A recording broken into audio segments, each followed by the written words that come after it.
Partai Solidaritas Indonesia (PSI) menggelar Kopdarwil atau Kopi Darat Wilayah Bali di Denpasar. Kopdarwil dihadiri langsung Ketua Umum Partai Solidaritas Indonesia, Grace Natali.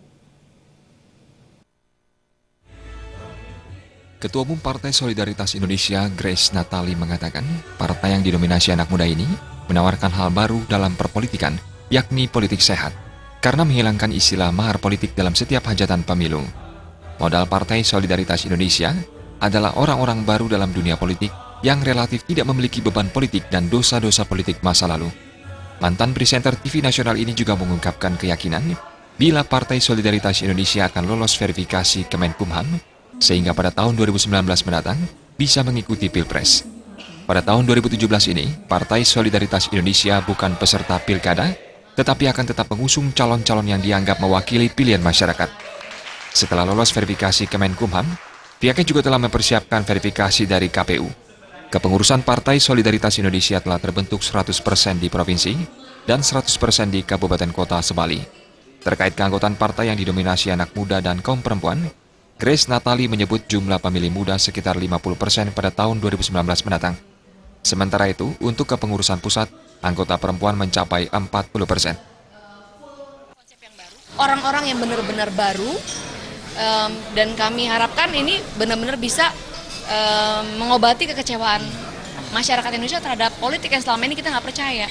Teman yang menjadi backbone dari awal, itu kan mereka sudah memilih ada pilihan masing-masing dari sejak awal loh. Jadi nggak akan perlu mereka bayar-bayar saya atau sekjen misalnya. Nah, kita sarankan pada teman-teman, kan mereka sekarang lagi punya kewajiban untuk verifikasi ya.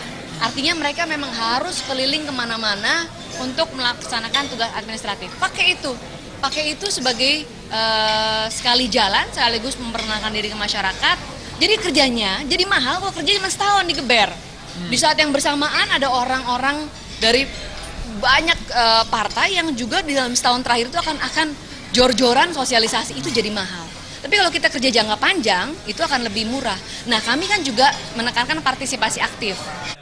Sementara Ketua DPW Partai Solidaritas Indonesia Bali, Adi Susanto mengatakan, kepengurusan Partai Solidaritas Indonesia telah terbentuk di seluruh Bali, kecuali Kabupaten Jembrana.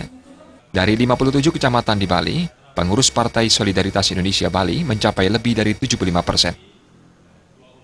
Persiapan untuk verifikasi di Bali, boleh saya katakan sudah mendekati 100%. Kenapa saya bilang mendekati 100%? Kalau sesuai dengan Undang-Undang Parpol, kabupaten kota adalah 75%, sedangkan kecamatan 50%. Dan kita sudah di kecamatan sudah hampir mendekati 75%.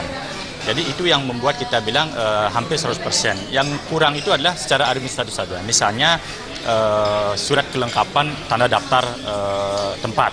Kemudian surat dari Kesbangpol yang saat ini sedang dari proses. Dan saya yakin akhir April ini akan selesai semua. Acara Kopi Darat Wilayah Bali dihadiri para pengurus DPW, DPD, DPC, serta kader dan simpatisan Partai Solidaritas Indonesia Wilayah Bali. Tim Liputan Bali TV.